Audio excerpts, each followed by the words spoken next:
사회나 인터넷에서는 트렌드를 이끄는 주인공이자 소비자이기도 하고요. 조직에서는 이제 막 신입사원이 된 1990년대생.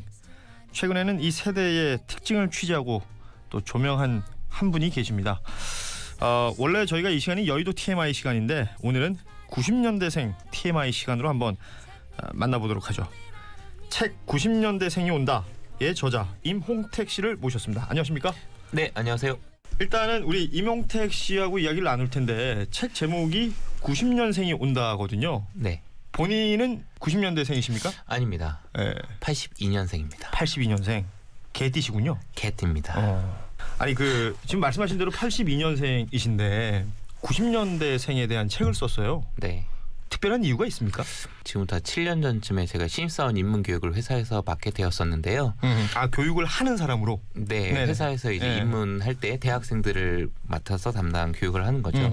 그때 대학생들이 90년생이었는데 저랑 별 차이가 없다고 생각을 했었는데 아하. 처음 만나서 얘기를 나눠보고 저랑 완전 생각이 다르더라고요. 그래서 저는 되게 그때까지 젊다고 생각을 했는데 그래요? 아닌 것 같다라는 생각에서 하나하나씩 조금 그냥 찾아보기 시작했어요. 그게 좀 계기가 된 것 같습니다. 90년생이 온다. 이 책이 출판계가 진짜 요즘 불황이거든요. 20쇄를 찍었어요? 잘 됐네요. 네. 그렇다고 합니다. 책이 이렇게 많이 팔렸다는 건 그만큼 이 90년대생에 대한 관심이 뜨겁다는 것이겠죠? 네. 사실은 예전에 관심이 전 없었다는 거에 반증이기도 하다고 생각을 하는데요. 예전에 관심이 없었다. 네, 밀레니얼 세대나 다른 이제 신세대로 이제 전체 80년생이나 90년생을 전체 잡아서 얘기했다면 처음으로 90년대생을 찍어서 관심을 가진 게 아닌가. 그게 책 구입이라던가 관심으로 이어지지 않았나 생각합니다. 요즘 인싸, 아싸, 이런 신조어죠. 이런 것들을 좀 배우는 중장년층이 있어요. 이거를 애써 배우고 공부를 한단 말이죠. 이런 분들을 위해서 테스트가 있나 봐요? 책에 있는 꼰대 테스트를 조금 준비해 봤는데요. 이른바 꼰대. 네. 한번 청취자 여러분들도 이제 나이와 상관없이 한번 해보시고 이게 나한테 내가 생각하는 바와 약간 맞는다라고 생각하시는 고개를 한번 끄덕여 주시면 좋겠습니다. 좋습니다. 저도 한번 참여를 해보죠. 첫 번째입니다. 윗사람 말에는 무조건 따르는 것이 회사 생활의 지혜이다. 두 번째, 처음 만나는 사람에겐 먼저 나이나 학번을 물어보고 이야기를 풀어가는 것이 속이 편하다. 네, 그리고 정시 퇴근 제도는 좋은 복지 혜택이다. 아하. 비록 지각을 하지 않았지만 나보다 늦게 출근하는 후배 사원이 거슬린다. 네, 마지막. 회식할 때 후배가 알아서 수저를 세팅해 놓지 않거나 고기를 굽지 않는 모습에 화가 난다. 지금 5개 문항을 얘기하셨는데 이 중에 방송을 들으시는 우리 권유부 청취자분들은 몇 개나 해당되시는지 체크해 보시면 좋을 것 같은데, 제가 말씀드리고자 하는 바는 누가 꼰대다 아니냐는 걸 얘기하기보단 사실 사람이 나이가 들어가면 요즘 젊은 꼰대라는 얘기도 많잖아요. 그렇죠. 그 얘기가 뭐냐면 나이에 상관없이 무조건 꼰대가 되는 거예요. 제가 꼰대 테스트를 이름으로 넣은 게 사실은 하나 이상 나오게 무조건 설계한 거예요. 무조건 하나 이상이 나온다. 네, 23개 하면 이제 무조건 나오고 이제 가장 이거 나온 게 뭐 이상한 건가라는 걸 제가 먼저 말씀을 드린 건데, 우리는 심각한 사람들이 돼서는 안 된다는 걸 얘기하고 싶을 뿐이고 좀 덜 꼰대가 되게 노력할 뿐이지 꼰대는 탈출할 수 없다는 걸 말씀드리기 위해서 이 테스트를 하는 겁니다. 탈출할 수 없다. 저희가 이제 방송 중에 지금 꼰대라는 표현이 많이 등장합니다만 이게 나이가 많은 중장년층들이 꼰대고 젊은 사람들은 그렇지 않다 이런 얘기는 아니에요. 젊은 사람들 중에서도 이런 정서나 마음가짐을 가진 사람들은 이렇게 부를 수도 있는 거니까. 자, 90년생이 온다의 저자 임홍택 씨하고 지금 함께 이야기 나누고 있는데, 책을 쓰시면서 일종의 관찰이나 연구들도 많이 하셨을 거 아니에요? 네, 그렇습니다. 특징은 뭡니까? 90년대생들의 특징. 네, 저는 3가지 특징이 이제 간단하거나 재미있거나 정직하거나를 뽑았는데요. 일반적인 특성을 세대에서 얘기하는 건 굉장히 어려운 일이고 불가한 일일 수가 있어요. 그럼에도 불구하고 그들이 이제 70년대, 80년대에서 비교해서 약간 특징적으로 가지고 있는 것을 뽑아냈다고 생각하시면 좋을 것 같습니다. 일단 먼저 간단이라는 표현을 쓰셨어요. 어떤 의미죠? 쉽게 말하면 이들이 이제 극단적인 줄임말을 쓰는 초성형이라던가 요즘엔 급식체라고 부르죠. 네네. 그런 말들을 많이 쓰는 부분부터 시작해서 그들이 사실은 지금까지 살아온 환경을 보면 이제 스마트폰을 비롯해서 최근에 원하는 프로그램 같은 경우 바로바로 찾아볼 수 있고 저희는 솔직히 말씀드리면 예전에 무한도전 하기 위해서 토요일날 자리에 무조건 앉아 있었던 그렇죠. 세대라고 비하면 텔레비전 프로그램도 그런 식으로 봤었죠. 예. 네. 원하는 건 이제는 오전에 시켜서 오후에 받아볼 수 있는 시대가 됐고요. 그러니까 그들이 바로바로 할 수 있는 상황에서 이제 모든 것을 살아왔다는 것입니다. 그런 상황이라면 사실은 시간이 그들에겐 정말 금을 넘어선 중요한 것들이거든요. 그 시간이 그들에게 돈을 벌어줄 수도 있고요. 그렇기 때문에 이제 모든 것이 간단하게 무조건 편리하게가 가장 중요한 포인트가 될 겁니다. 오, 이건 의미하는 바가 굉장히 있네요. 그렇다면 두 번째로 얘기해 주신 재미는 어떤 의미예요? 그러니까 재미있는 건 다 모두가 좋아하는데 저도 재미있는 건 좋아해요. 맞아요. 네. 근데 이들은 약간 우리가 보기에는 밑도 끝도 없는 데서 터지거든요. 네, 그거 좀 어렵죠. 네. 그렇죠. 저게 웃겨? 저거 좀 약간 사회적으로 약간 문제가 있는 거 아니야? 뭐 예를 들면 비속어를 쓰는 부분도 있고요. 네. 유튜브를 보면 그런 부분들이 굉장히 중요하게 재미있어 하는 거예요. 그러니까 이제 삶의 유의에 이들의 인생의 방점이 잡혀 있기도 하지만 중요한 거는 기존에 있었던 모든 권위주의적 아니면 딱딱 맞아야 되는 부분에 대한 반증이기도 하다고 생각합니다. 그래서 그런지 언제부턴가 그 개그 프로그램들 뭐 공개 코미디 이런 거 있잖아요. 굉장히 많이 바뀌었어요. 예전에는 뭔가 이렇게 틀에 짜여져 있는 웃음이라고 하자면 지금은 왜 저기서 터지지? 이런 생각을 할 때가 종종 있거든요. 그 또한 영향을 받았다라고 볼 수 있겠군요. 자, 그러면 세 번째는 정직이에요. 네. 정직은 저희 집 가훈이기도 합니다. 맞습니다. 그래서 이것도 정확히 설명을 드리자면 성품이 정직한 게 중요한 게 아니고 이들은 어떠한 정직함에 대한 신뢰 시스템을 원하는 거예요. 그러니까 예전에 내 말 믿어? 회사에서 이 정도 하면 이제 오래 다닐 수 있어? 아니면 오빠 믿니라는 이제 대표적인 단어가 있었잖아요. 오빠 믿니? 오빠 믿니가 있었는데 이건 클래식이죠. 이거를 이제 개인의 성품에 기대서 믿고 말고 하는 시대가 아니고요. 지금은 시스템적으로 담보되지 않으면 믿지 않습니다.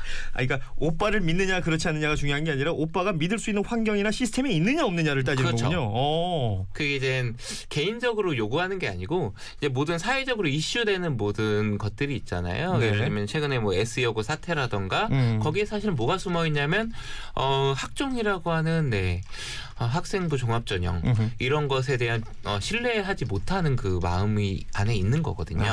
회사에서도 마찬가지입니다. 이제 그냥 이 일을 해서 열심히 하면 승진한다가 아니요. 정확한 이제 시스템이 필요한 거예요.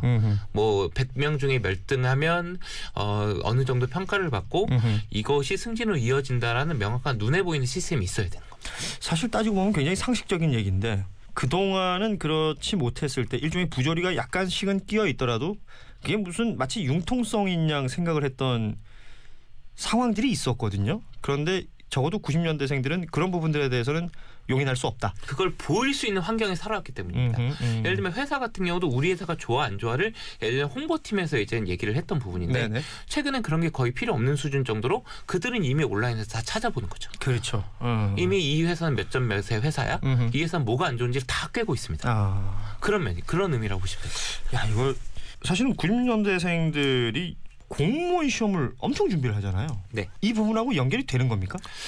연결될 수 있습니다. 어떤 의미냐면 약간 상대적인데 사기업들에서 워낙 이젠 공채 시스템에 대한 비리가 생기고 최근에 대한 이젠 청탁해서 들어가고 이런 부분들이 없다고 생각하는 게 공무원이기도 해서인 것도 이유예요. 근데 이게 약간 좀 배치되는 게 상대적으로 공무원 좀 재미없다라는 생각을 할 수도 있잖아요. 재미를 중요시 여기는 집단이라면 공무원을 이렇게 열광하는 게 약간 이해가 안 되기도 하는데. 이들은 이제 퇴근하고 재미를 찾는 거죠. 일할 때 무슨 재미를 찾냐? 퇴근하고 재미를 찾으면 되지. 물론 이제 가장 좋은 거 이제 일할 때 일하지 않을 때 다 이제 즐거우면 되지만 그게 어려운 걸 이제 많이 학습한 것 같아요. 간접적으로. 자, 지금 간단 그리고 재미, 정직 90년대생들의 특징이라고 꼽아주셨는데 그러니까 지금 정직이라는 부분이 사실은 굉장히 해석할 여지가 있어 보여요. 어찌 보면 그 정직도 정직인데 공정함을 요구하는 세대가 아닌가. 또 그 공정함을 요구함에 있어서 좀 더 엄격하게 요구하는 것이 아닌가. 이런 생각을 해볼 수도 있을 것 같은데 이런 90년대생들을 좀 만족시키는 소비 행태? 이런 것들도 좀 따져볼 필요가 있겠네요. 방송에서 말해도 될지 모르지만 호구나 호갱이라는 단어가 있었어요. 방송에서 얘기해도 됩니다. 네. 그래서 이제 예전에 호구나 호갱 같은 경우는 이제 어떤 휴대폰을 사거나 아니면 어떤 전자제품들을 고가의 제품들을 살 때 필요 이상의 가격을 지불하고 구입하는 행태를 얘기했던 거거든요. 그렇죠. 네. 근데 최근에 이런 단어들은 좀 그 범위가 넓어졌다고 보시면 좋을 것 같습니다. 얘기하면 내가 저 회사의 식품을 돈을 내고 구입해서 사는데 제 회사의 CEO가 그 내가 벌어준 돈으로 비리를 하거나 갑질을 하거나 아니면 우리 같은 소비자한테 이제 기만하는 행동을 했을 때는 호구를 당했다고 생각을 해요. 그리고 예를 들면 가격 같은 경우도 이제 범위가 넓어져서 미국에서는 저 자동차를 2천만 원에 살 수 있는데 한국에서는 3천만 원이야? 아니면 같은 가격인데 이런 옵션을 빼? 네. 이런 부분이 글로벌화가 진행되고 정보가 모두 공개가 되면서 이런 거 하나하나 굉장히 어려워지는 거죠. 근데 기업에서 기존에 이런 것들을 굉장히 가격 전략이라든가 굉장히 그 마케팅 전략으로 기민하게 활용을 했다면 그게 굉장히 어려워진 거예요. 그래서 이제 점차 이제 그들의 만족을 하기 어렵고 광고를 아무리 때려 부어도 이들은 이제 본인들이 믿지 않는 거를 이제 움직이지 않고요. 그렇죠. 그게 가장 중요합니다. 그들에게 사실은 그만큼 많은 정보가 또 전해지기도 하는 거니까 이런 것들을 스스로들이 이렇게 판단하고 분석하는 그런 역할이나 그런 기능들도 굉장히 높아졌다 이렇게 볼 수가 있겠군요. 자, 90년생이 온다 이 책에 보면 말이죠. 버텨라라고 하지 말고 버텨야 하는 기한을 알려주라라고 조언을 하셨어요. 이건 어떤 의미예요?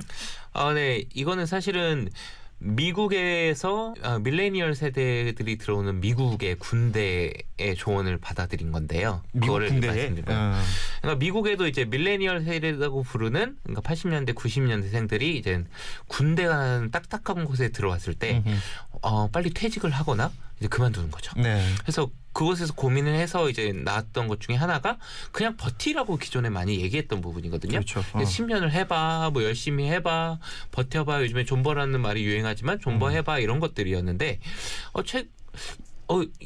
이 세대들은 그것에 대한 믿음이 없는 거죠. 그러니까 정확히 2년간 하면 이 정도의 역량이 쌓을 것이고 이 정도를 얻어갈 수 있을 것이라는 걸 정확히 눈에 보이게 만들어주는 거예요. 세상을 저희가 3-4단계로 나눴으면 이들은 이제 100단계로 나눠서 세상을 보거든요. 그럼 거기에서 맞춰서 알려줄 필요가 있는 거죠. 그러니까 2년을 버티면 당신에겐 포인트 몇 점이 쌓입니다. 뭐 이런 식의 어떤 접근법이 이들에겐 필요하다. 네, 모든 것이 다 정량하기는 어렵겠지만 분명히 할 수 있는 부분이 있거든요. 이들은 이것이 정직한 시스템이라고 생각을 하기도 하고요. 야, 재밌네요. 90년생들 사실은 이제는 그들도 20대 후반 뭐 이렇게 막 되고 있기 때문에 굉장히 좀 사회에서 중요한 역할을 해야 되는 세대들 아닙니까? 그들에 대한 이해가 얼마나 중요한지 또 한번 알게 되는 계기가 될 것 같은데. 자, 90년생이 온다라는 책을 쓰고 가장 많이 읽은 세대가 90년생이라고 제가 들었어요. 네, 저는 주 타깃이 아닌 이들이 왜 이 책을 읽는지에 대해서 궁금했었는데 주 타깃은 누구라고 생각하고 쓰셨던 거예요? 70년생, 80년생 직장인입니다. 오히려 선배들이 읽었으면 했었는데 지금 정작 90년생들이 읽었단 말이에요? 네. 그 반응은? 반응들은 이제 나도 나를 잘 우리 세대를 몰랐는데 이 책을 하니까 조금 이해가 됐다. 그 환경들이 이해가 됐다. 그리고 내가 이상한지 알았는데 보니까 많은 친구들이 이런 게 자연스러운 거구나. 그래서 위안을 받았다는 친구들도 있었습니다. 아하. 사실은 그들이 평가받을 수 있는 사람들이 그들이 봤을 땐 선배 세대들이었을 텐데 이 90년생이 온다라는 책에서 봤더니 나랑 비슷한 사람이 많구나. 이런 위안이나 힐링이 될 수도 있었다. 예, 이 책이 그런 의미에서 굉장히 의미가 있군요. 지금 제가 책을 들고 있는데 간단함, 병맛, 솔직함으로 기업의 흥망성쇠를 좌우하는 90년생이 온다. 이몽택 저자와 이야기를 나눠봤습니다. 오늘 시간이 좀 아쉽긴 한데요. 다음에 시간 되면 91년생부터 99년생까지 한번 나눠서 얘기를 한번 해볼까요? 네, 그렇게 하겠습니다. 자, 오늘 시간 내주셔서 고맙고요. 지금까지 90년생이 온다 저자 이몽택 씨와 함께했습니다. 고맙습니다. 감사합니다.